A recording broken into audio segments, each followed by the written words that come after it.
आदर और सम्मान के योग हजारों की संख्या में आए हुए बॉर्डर आ गया हरियाणा, उत्तर प्रदेश, पंजाब, उत्तराखंड, मध्य प्रदेश से आए हुए मेरे किसान भाइयों, नहीं माताओं, बहनों, मीडिया के सभी पत्रकार साथियों, मंच के ऊपर बैठे हुए किसान संयुक्त मोर्चा के सभी किसान नेतागण, मैं यहाँ कोई आज आपके बीच में भाषण देने के लिए नहीं आया हूँ, ना मैं कोई आज आपके बीच में ये कहने के लिए आया हूँ कि हमारी पार्टी कोई आपको समर्थन दे रही है। आज मैं अपनी जिम्मेवारी निभाने के लिए आपके बीच में आया हूँ। जब कभी भी किसान का आंदोलन हुआ, स्वर्गीय महेंद्र सिंह टिकैत जी ने उत्तर प्रदेश के किसान के साथ केंद्र की सरकार और उत्तर प्रदेश की सरकार जब अनदेखी करती थी और स्वर्गीय टिकैत साहब जब लाखों लोगों को लेकर के दिल्ली के बोट क्लब के ऊपर जमा होते थे या उत्तर प्रदेश के किसी कोने में जाकर के, मेरठ में आकर के, मुजफ्फरनगर में आकर के किसान की लड़ाई को लड़ते थे, उस वक्त चौधरी देवीलाल से किसी भी पद पे होते थे, वो स्वर्गीय श्री महेंद्र सिंह टिकैत जी के उस किसान आंदोलन को न केवल अपना समर्थन देते थे, बल्कि टिकैत साहब से कहते थे कि हरियाणा प्रदेश में आज मैं मुख्यमंत्री के पद पे हूं, उत्तर प्रदेश के किसान की अनदेखी हो रही है, उत्तर प्रदेश के किसान के खेत की बिजली काटी जा रही है, हरियाणा प्रदेश की सरकार के जो आप जिम्मेवारी लगाओगे, चौधरी देवीलाल टिकैत साहब से कहते थे कि मैं उस जिम्मेवारी को पूरा करने का काम करूंगा। और उस आंदोलन को तब तक हम अपनी पार्टी की तरफ से ताकत देते थे जब तक उत्तर प्रदेश के किसान को न्याय नहीं मिल जाता था। पूरे देश और दुनिया में टिकैत साहब की और चौधरी देवीलाल जी की जो दोस्ती थी, जो उनका संघर्ष था, आज भी पूरी दुनिया उसको अपनी आंखों से आपके सामने हजारों की संख्या में आए हुए हरियाणा के लोगों ने इस बात को साबित कर दिया कि हम उस दोस्ती पे आज फिर मोड़ लगाने के लिए आए हैं, जहां 27 तारीख को इसी बॉर्डर के ऊपर हजारों लोगों के बीच में टिकैत साहब 26 जनवरी को जो दिल्ली के अंदर दिल्ली की केंद्र की सरकार ने आरएसएस के लोगों को उस आंदोलन में कहीं किसान की पोशाक पहना करके उस आंदोलन को खत्म करने की जो साजिश रची थी, उसके बारे में टिकैत साहब बैठे हुए किसानों को जब संबोधित कर रहे थे, जब सारी बात उनसे बता रहे थे, मैं सोशल मीडिया पे देख रहा था कि हजारों पुलिस के कर्मचारी जो शांति से आंदोलन चलाने का काम कर रहे थे, किसान उनके चारों तरफ आकर के खड़े हो गए थे और बारी बारी कह रहे थे कि हम टिकैत साहब को गिरफ्तार करने के लिए आए हैं,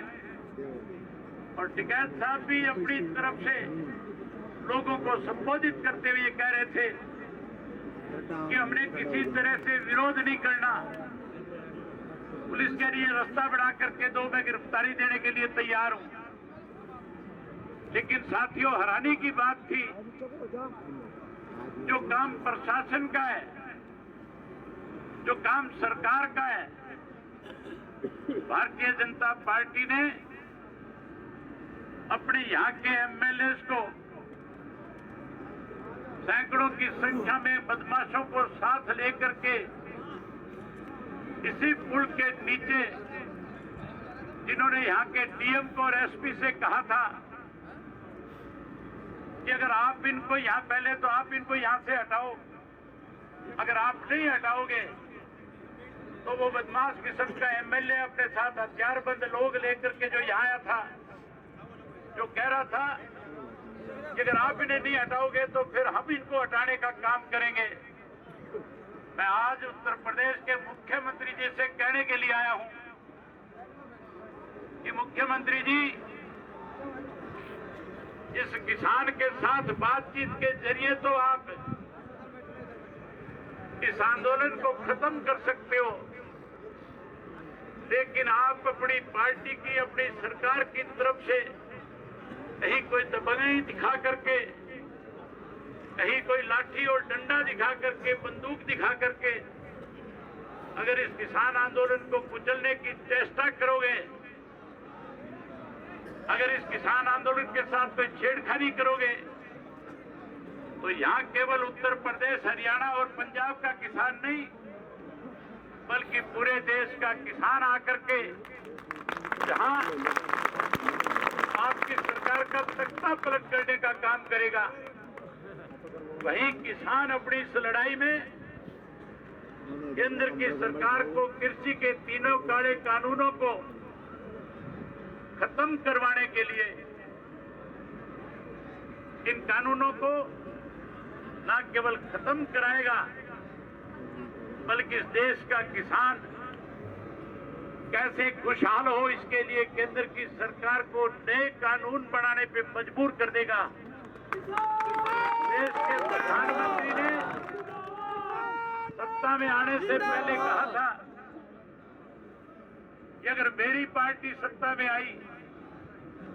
तो उन्होंने कहा था कि मैं किसान को खुशहाल कर दूंगा, किसान का कर्जा माफ कर दूंगा। वायदा किया था प्रधानमंत्री ने हमारे से कि आप हमारी सरकार बनाने का काम करो, हम किसान की खेत की फसल के लागत मूल्य से 50% आपको ज्यादा देंगे। वायदा किया था इस देश के प्रधानमंत्री मोदी ने कि हम स्वामीनाथन की रिपोर्ट को लागू कर देंगे। ये भी कहा था काफी हो गया कि अगर किसान के साथ कोई अनदेखी करेगा, पता नहीं यार, ना उधर गए ना पता उधर का, तो फिर मेरी जिम्मेवारी होगी उस सरकार को मजबूर करके किसान को समर्थन मूल्य पे 50% ज्यादा दे करके उसकी फसल के दाम देने का काम करूंगा। लंगर उधर ही चलन रहे। लेकिन हैरानी की बात है, इस कोरोना की आड़ के अंदर जब देश जो है आर्थिक तौर पे कमजोर हो रहा था, जब हमारे देश के अनेक नेताओं ने, अनेक मुख्यमंत्रियों ने प्रेस के माध्यम से ये बातें कही थी कि आज हमारे पास आर्थिक रूप से दिक्कत है, कोई नहीं है। देखो आज इस कोरोना की महामारी में जो कारखाने बंद हो गए, स्कूल और कॉलेज बंद हो गए, आज छोटी छोटी दुकानें बंद हो गई, नहीं मैं पता किया, उसकी वजह से हमें बड़ी परेशानियों का सामना करना पड़ रहा है। लेकिन साथियों, उस वक्त में अगर इस देश को किसी ने आर्थिक रूप से मजबूत किया तो केवल और केवल इस देश का दाता था, किसान था, जिसने कोरोना की परवाह करे बिना लगातार अपने खेत में जाकर के अपनी फसल की उपज को और ज्यादा मेहनत के साथ उस फसल को पका करके न केवल देश के गरीब आदमी का, देश के आम आदमी का पेट भरने का काम किया, बल्कि देश के प्रधानमंत्री ने सब ये बात कही थी कि आज देश आर्थिक रूप से अगर कहीं मजबूत है तो उस मजबूती में सबसे ज्यादा बड़ा योगदान देश के अन्नदाता का है, किसान का है। इस किसान ने इस देश को आर्थिक रूप से मजबूत किया। कोरोना की आड़ में हमारे देश के प्रधानमंत्री ने 3 कृषि के ऐसे कानून बना दिए जिसकी वजह से आज हमारे 5 वर्ष के नन्हे मुन्ने बच्चे से लेकर के 55 वर्ष के बुजुर्ग तक को अपना घर बार खेत परिवार सब छोड़ करके इस सरकार के खिलाफ दिल्ली के चारों तरफ धरने पे बैठ करके इस सरकार को शांत प्रिय ढंग से आंदोलन को चला करके बारी बारी सरकार के बुलावे पे किसान नेताओं ने जाकर के इन काले कानूनों के बारे में बड़ी खुल करके चर्चा करी। लेकिन भारतीय जनता पार्टी की सरकार ने कैसे आंदोलन खत्म हो इसके लिए इसको लिंगर ऑन करने का काम किया, लंबा करने का काम किया। जब किसान ने लिंगर ऑन होने के बाद, लंबा होने के बाद भी कहीं विचलित नहीं हुआ, कहीं उसने अपने जिम्मेवारी को किसी किस्म की कमी नहीं आने दी, तो केवल उनके ऊपर ये आरोप लगाया गया इस आंदोलन में तो ऐसे लोग इसका हिस्सा बन गए जो उग्रवाद से जुड़े हुए हैं। किसान को खालिस्तानी कहा गया, किसान को उग्रवादी कहा गया। इस देश के किसान के खिलाफ जो नेता हमारे थे जो इस आंदोलन को चला रहे थे, इस दिल्ली की सरकार ने 26 जनवरी के दिन जहां गणतंत्र दिवस की परेड के साथ एक पर्व के रूप में जिसे मनाते हैं, उस दिन हम इसको पर्व के रूप में मना रहे थे। लेकिन भाजपा वाले साजिश रच करके किसान के खिलाफ डकैती के, चोरी के, लूटपाट के मुकदमे जारी कर रहे थे। किसान किसी के डकैती करता नहीं, किसान कभी किसी के साथ पहले छेड़खानी नहीं करता। मैं सरकार से कहने के लिए आया हूँ, आप लोगों को आश्वस्त करने के लिए आया हूँ, बताने आया हूँ। हरियाणा का एक एक व्यक्ति जिस सरकार ने आपको छेड़ने की कोशिश करी है, जो आज आपको दबाने और कुचलने का प्रयास कर रही है, सरकार को चेताने के लिए आए हैं कि किसान पहले किसी को छेड़ता नहीं। अगर किसान को कोई छेड़ने की कोशिश करता है तो किसान उसको छोड़ता भी नहीं। हमने बहुत सारी ऐसी सरकारें देखी है जिन सरकारों ने किसानों के खिलाफ इस तरह की भूमिका निभाने की कोशिश करी। उन सरकारों को भी सत्ता से सत्ता मुक्त होना पड़ा था। आज अगर किसान के साथ भारतीय जनता पार्टी की सरकार इस किस्म की कानून बना करके उसको दबाना चाहती है, खत्म करना चाहती है, तो मैं एक बात खुल करके कहना चाहूंगा प्रेस के साथियों से, जिस दिन भी लोकसभा का चुनाव होगा, जिस दिन उत्तर प्रदेश के अंदर विधानसभा का चुनाव होगा, या जहां जहां भारतीय जनता पार्टी की सरकारें हैं, जहां जहां पे आज ये हुकूमत में बैठे हैं, वहां जब भी चुनाव होगा हर हालत के अंदर भारतीय जनता पार्टी धराशायी हो जाएगी और किसान के बच्चे, किसान का बेटा उन प्रदेशों में मुख्यमंत्री के पदों पे बैठ करके किसान की समस्या को दूर करने का काम करेगा। ये देश किसान का है। इस देश को जब भी कहीं किसी मुल्क में जाकर के चर्चा होती है तो कहा जाता है कि भारतवर्ष अकेला एक ऐसा देश है जो केवल कृषि पे निर्धारित करता है, जिसे कृषि प्रधान देश माना जाता है। साथियों, देश के राष्ट्रपिता महात्मा गांधी ने जब देश आजाद हुआ था तो कहा था